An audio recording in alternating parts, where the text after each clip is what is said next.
दोस्तों नमस्कार। सरकार अगर भ्रष्ट नहीं है तो उसे क्यों हटाया जाए, और सरकार अगर भ्रष्ट है तो उसे सत्ता में क्यों रहने दिया जाए।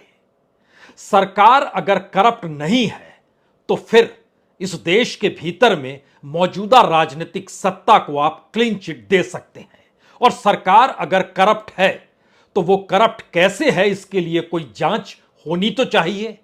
और उस जांच रिपोर्ट के जरिए कहीं ना कहीं पता लगना तो चाहिए कि दरअसल सरकार ने किस तरीके से कॉरपोरेट के साथ नेक्सस बनाया। यह बात सामने तो आनी चाहिए कि कॉरपोरेट इतनी ज्यादा पॉलिटिकल फंडिंग क्यों करता है।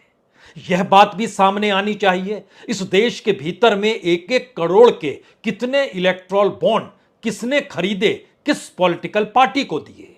उसका अपना धंधा क्या है, और उसका जो धंधा है उसको लाभ पहुंचाने के लिए सरकार क्या खेल कर रही है। दरअसल यह एक ऐसी परिस्थिति है जो सामने ना आ पाए इसके लिए जांच की ही क्यों जाए। और ध्यान दीजिए, पहली बार सुप्रीम कोर्ट ने जहां पर अपनी उंगली रखी और कहा कि सेबी जांच करे कि क्या वाकई हिडेनबर्ग रिपोर्ट के बाद जो इस देश में शेयर बाजार में हड़कंप मचा और तकरीबन 12 लाख करोड़ रुपए एक झटके में डूब गए, दरअसल वो पैसे किसके थे, उसमें सरकार का कितना योगदान था, सरकारी कंपनियों ने कितना पैसा लगाया था, और जो मैनिपुलेशन हो रहा था यानी जो कीमत बढ़कर दिखाई जा रही थी वो कौन दिखा रहा था। तो ऐसे में सेबी को जांच करनी चाहिए, और सेबी ने कहा दरअसल हम जांच तो करेंगे, लेकिन कल यह बात निकल कर आई कि उसने सुप्रीम कोर्ट से कहा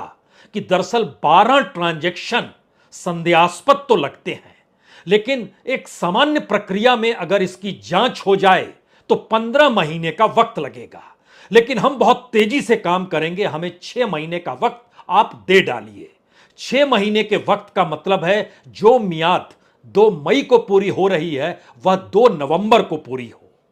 और जब 15 महीनों में इसकी जांच होनी चाहिए तो क्या जरूरी है कि 2 नवंबर से ऐन पहले सेबी दोबारा ना कहे कि 4 महीने हमें और दे डालिए। और 4 महीने का मतलब है इस देश में 2024 के चुनाव का नोटिफिकेशन आ चुका होगा, यानी यह देश लोकसभा चुनाव के हिस्से में जा चुका होगा।